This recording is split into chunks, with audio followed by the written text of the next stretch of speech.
خیلیاتون دایرکتمو سوراخ کردید که این آهنگر رو فارسیش کنم. خب بریم که بشنویمش.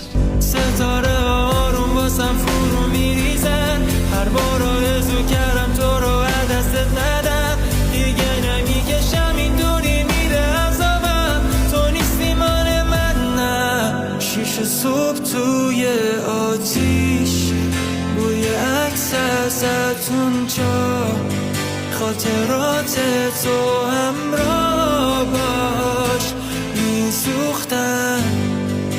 شیشه صبح توی